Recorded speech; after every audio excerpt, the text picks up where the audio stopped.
Cheers to Kiana. Welcome to blockchain. Here comes the great news today. So, S&P Dow Jones Indexes LLC, a subsidiary of financial data provider S&P Global, announced that they will launch a cryptocurrency index next year, 2021. The index will be adapting data from Luca, which is a fintech company based in New York. According to the co-announcement, we are expecting more than 550 cryptocurrencies to be included. S&P clients are able to create customized indexes and other benchmarking tools for crypto. As one of the most well-known global index providers, their bold move will definitely pave the way for cryptocurrencies to become a mainstream investment choice. I do believe that anyone with certain investment experience would have known about S&P Dow Jones Index because they've been covering a lot of great companies, great stocks, especially on Nasdaq. So if they are confident in launching a cryptocurrencies index next year, think about it. 2 weeks more, and this is the last 2 weeks for you to start learning about cryptocurrencies, trying out, exchange your fiat currency into maybe first of all stable coins. We have so many choices for stablecoin, and we are so welcome. Any one of you, contact our teams and let's figure it out one step by one step.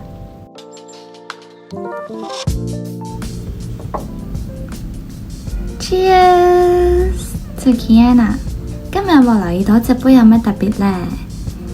冇錯啦，我就特登去揾返隻傳說中好出名嘅富士山杯，咁嚟同大家品嚐今次呢一個 Broken Heart Spiced Rum。Broken Heart 呢個牌子呢，其實我好早前已經係有接觸到佢哋㗎啦，但係就由 Gin 開始啦。咁今次我就揀咗個 Spiced Rum 嚟同大家試一試。咁今次 Rum 呢，其實我自己都好少飲。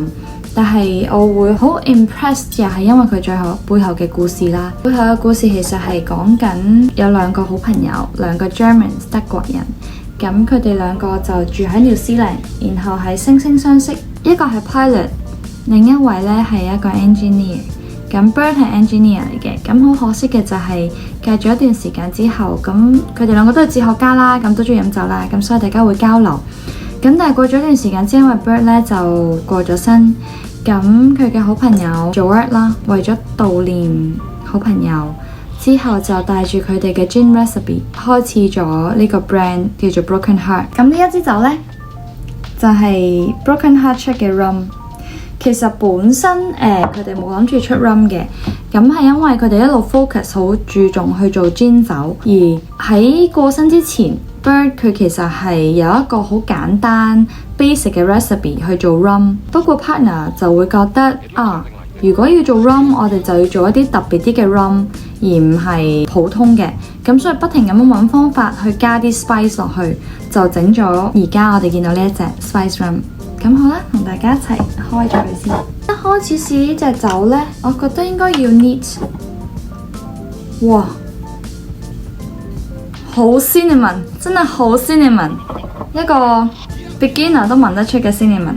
試下先，真係好似喺富士山上飲 rum 嘅感覺。